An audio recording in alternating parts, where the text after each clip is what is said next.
só, aí vem o 1633, que diz o seguinte: o filho não reconhecido pelo pai fica sob o poder familiar exclusivo da mãe. Se a mãe não for conhecida ou capaz de exercê-lo, dar-se-á tutor ao menor.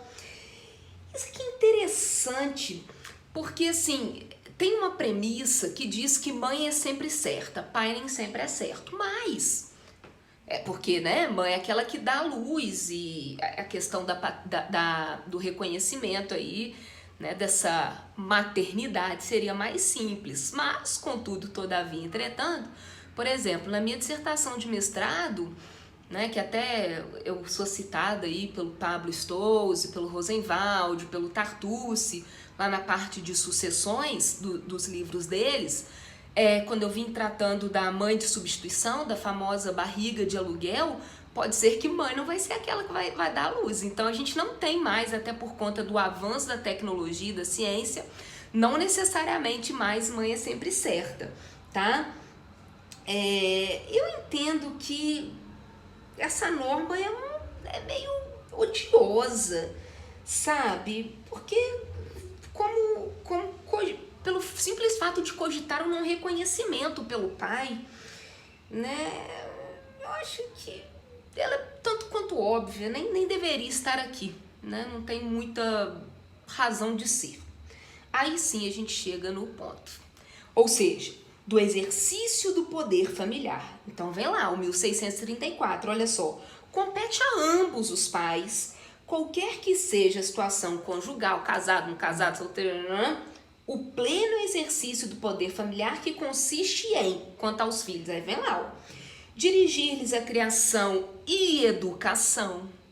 Então, olha que interessante, porque a pessoa fala assim, mas a guarda está com a mãe, a guarda é unilateral da mãe. O pai não pode optar pela educação antes que o menino, a criança, o adolescente... Claro que pode, gente, o poder familiar é muito mais amplo. Olha lá aqui que eu coloquei aqui para vocês, ó.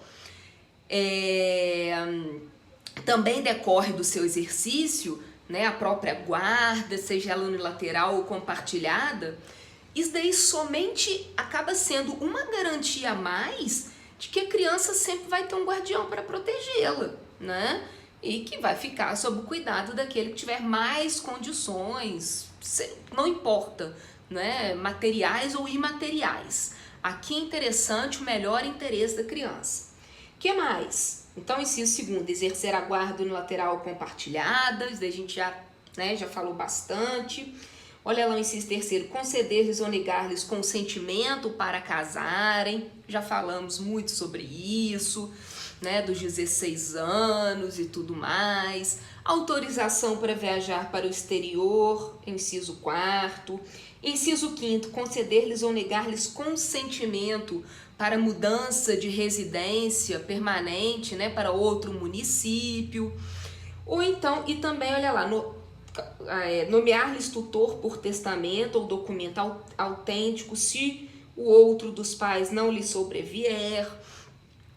Então, obviamente, aqui, né, caso eles morram, né, por meio de testamento, eles podem ali, já prevendo que vão morrer ou que, sei lá, né, uma pessoa mais precavida, tá? Então, eles já podem colocar, igual o Gugu fez no testamento dele, ele fez isso, só que ele fez uma grande coisa errada, não é? Porque ali ele estava colocando Rose e Miriam, aí não importa qual relação que ele tinha com ela, mas ela é mãe dos filhos dele, ele colocou ela como menos mãe, porque ele colocou a guarda como se a guarda fosse ser da irmã dele. É como se ele estivesse falando, eu sou mais pai do que você é mais mãe, Rosemary. Então, se eu morrer, vai ficar com quem eu mandar, né? Bom, representar judicial e extrajudicialmente os filhos, né? Ser representação ou assistência, reclamá-los de quem legalmente os detenha, tá? Por exemplo, busca e apreensão, né, de menor. Já vi alguns casos dessa situação.